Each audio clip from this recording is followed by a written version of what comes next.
Imagine a calendar marked in red. The year is 2027. For most of the world, it's just another date in the future. But for China's People's Liberation Army, the PLA, it's the finish line.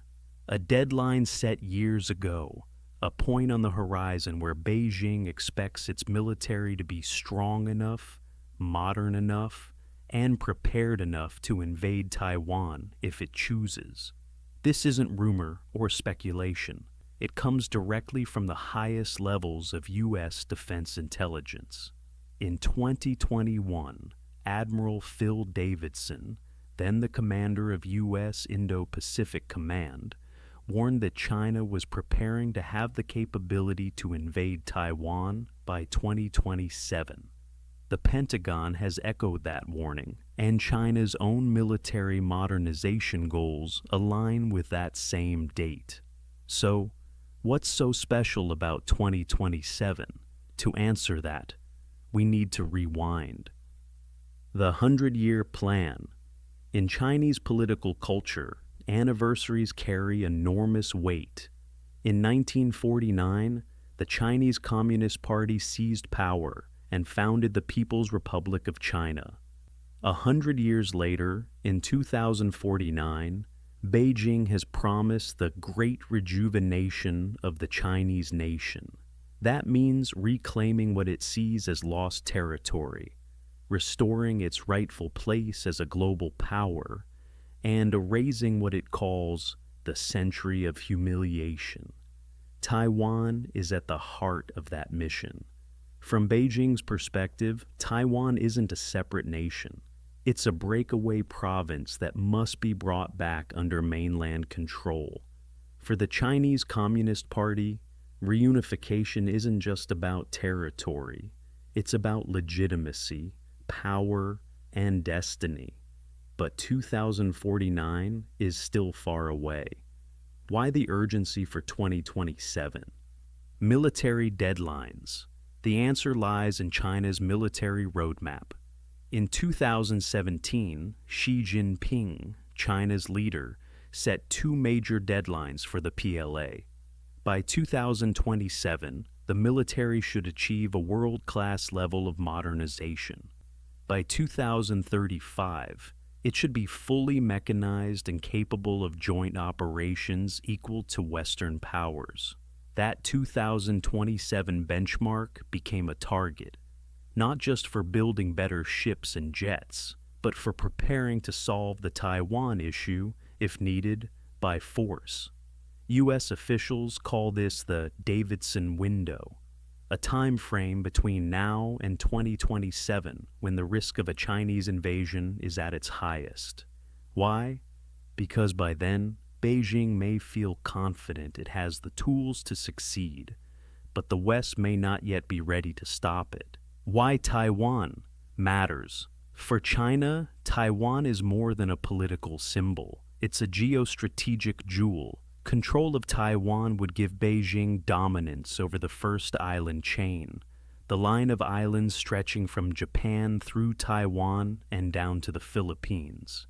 A natural barrier that currently blocks China's navy from breaking freely into the Pacific. If China seizes Taiwan, its submarines, carriers, and missiles could project power far beyond its shores.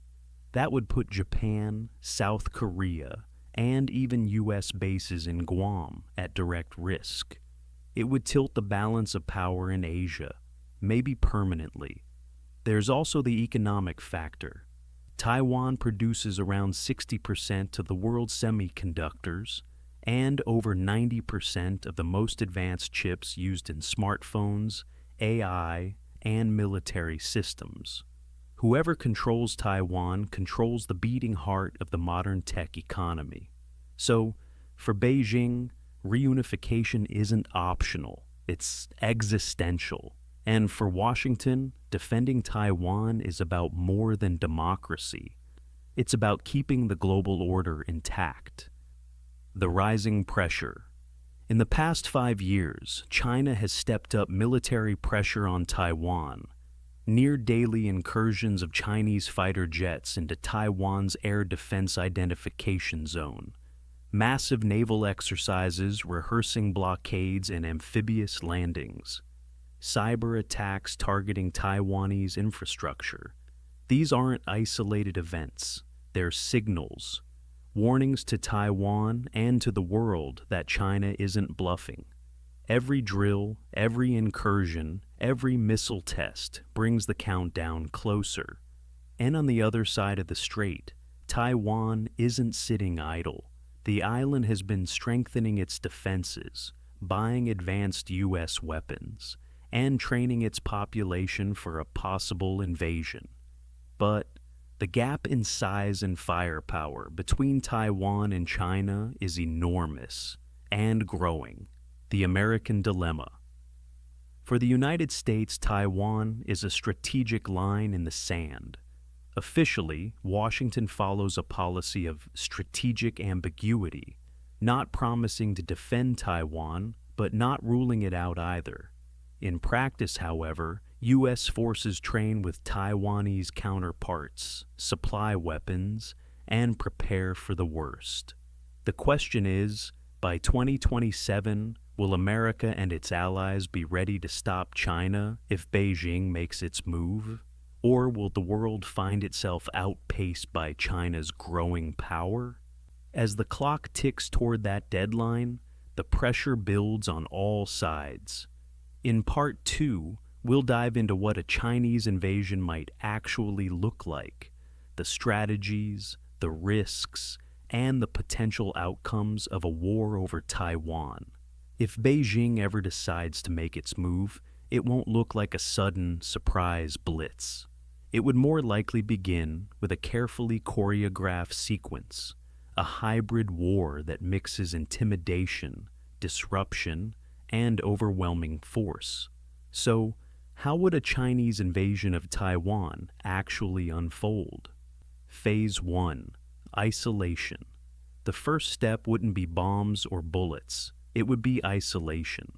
China could launch massive cyber attacks to disable Taiwan's communications, government networks, and financial systems.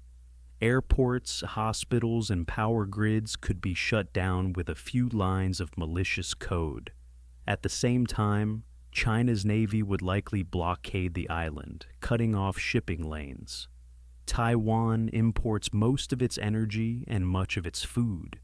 Even a short blockade would trigger shortages, panic, and economic collapse. Satellite systems and undersea internet cables could be targeted, cutting Taiwan off from the world. The message would be clear: no help is coming. Phase 2. Shock and awe. Once Taiwan is isolated, Beijing could escalate with a campaign of missile strikes.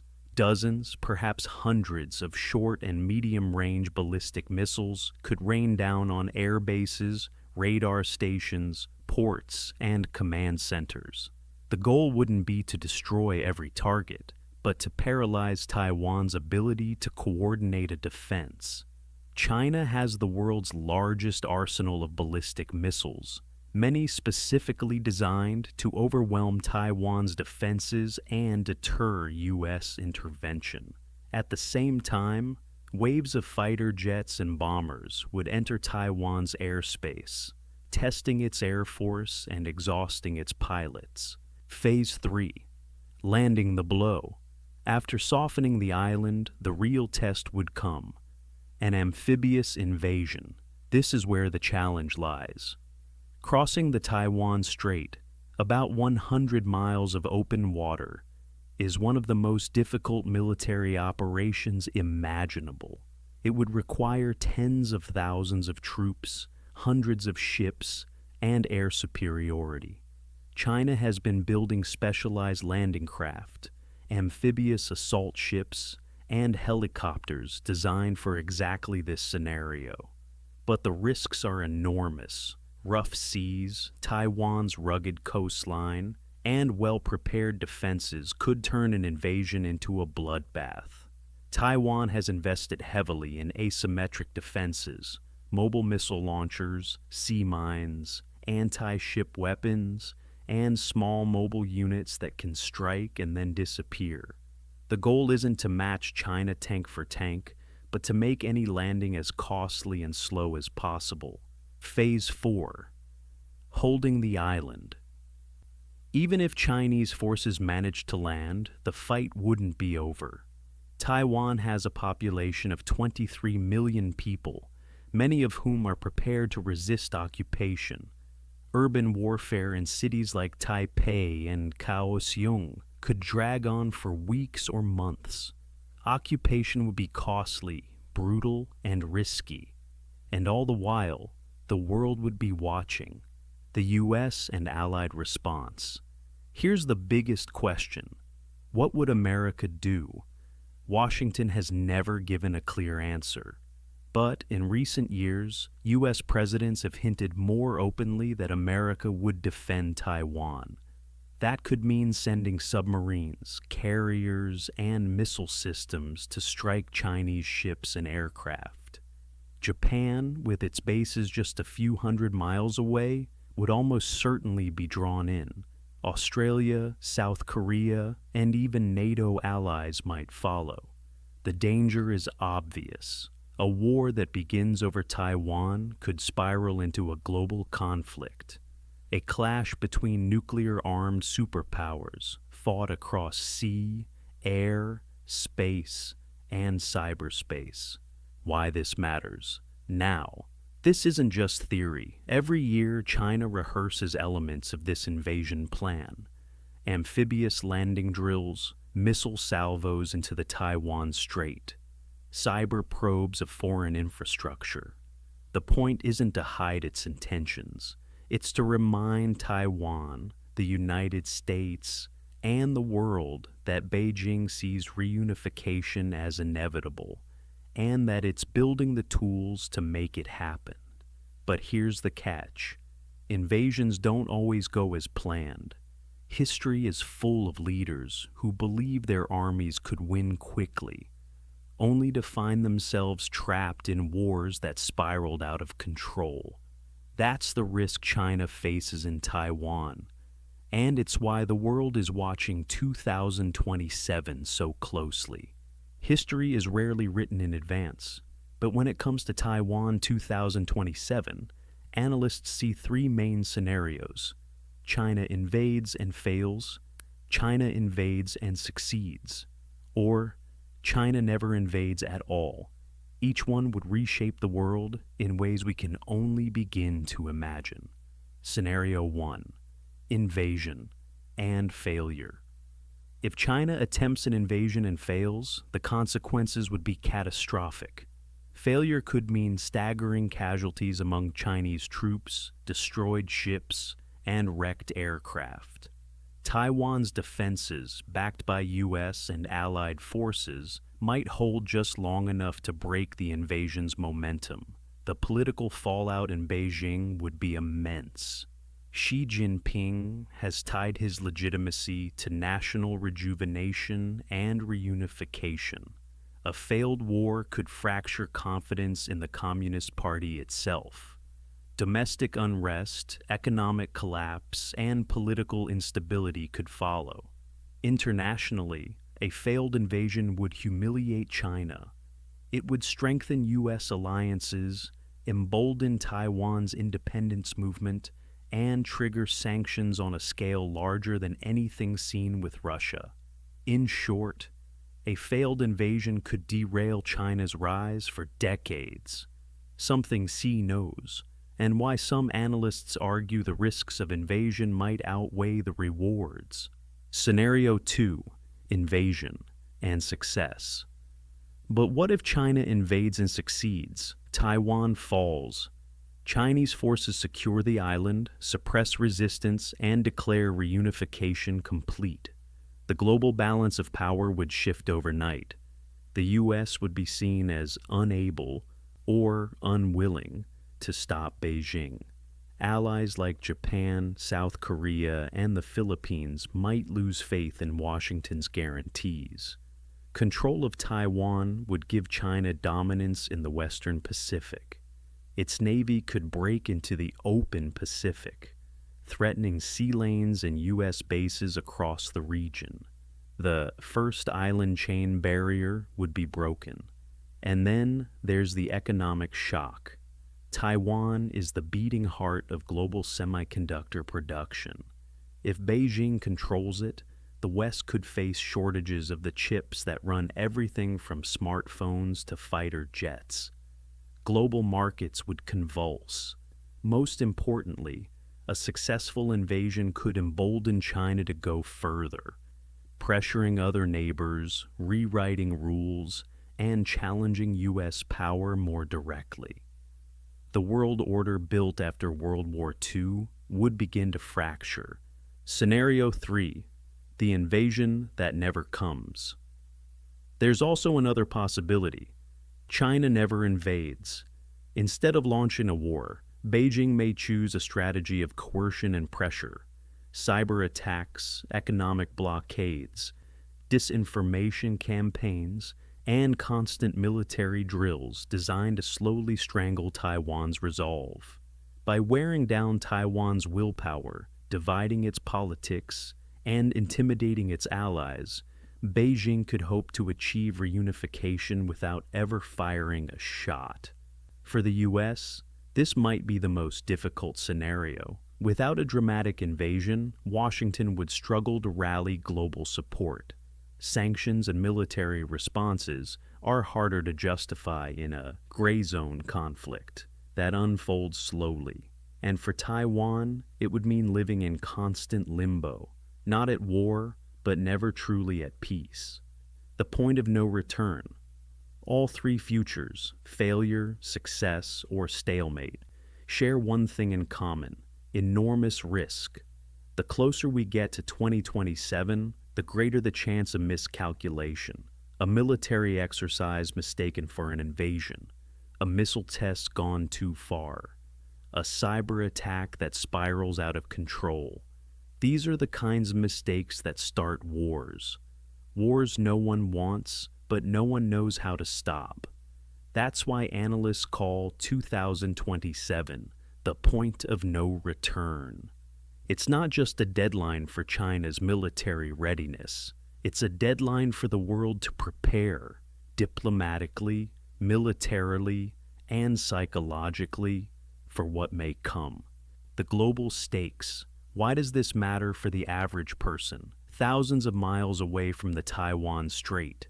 Because what happens in Taiwan won't stay in Taiwan. It will ripple into global trade, technology, energy, and even food supplies. A war in Asia would crash markets, spike prices, and reshape alliances. It could mark the true beginning of a new Cold War, or worse, a hot one. And the countdown has already begun. Closing reflection. The story of Taiwan, 2027, isn't just about one island or one military plan. It's about whether the world can manage rising powers without falling into the trap of great power war. History tells us that when empires rise and old powers resist, conflict often follows. But history also shows us moments where restraint, diplomacy, and deterrence kept the peace. The year 2027 isn't fate. It's a warning. A marker on the horizon that tells us time is running out to find another path. The clock is ticking. The question is, when the deadline arrives, what choice will the world make? If you want to go deeper on this topic, make sure to subscribe and turn on notifications.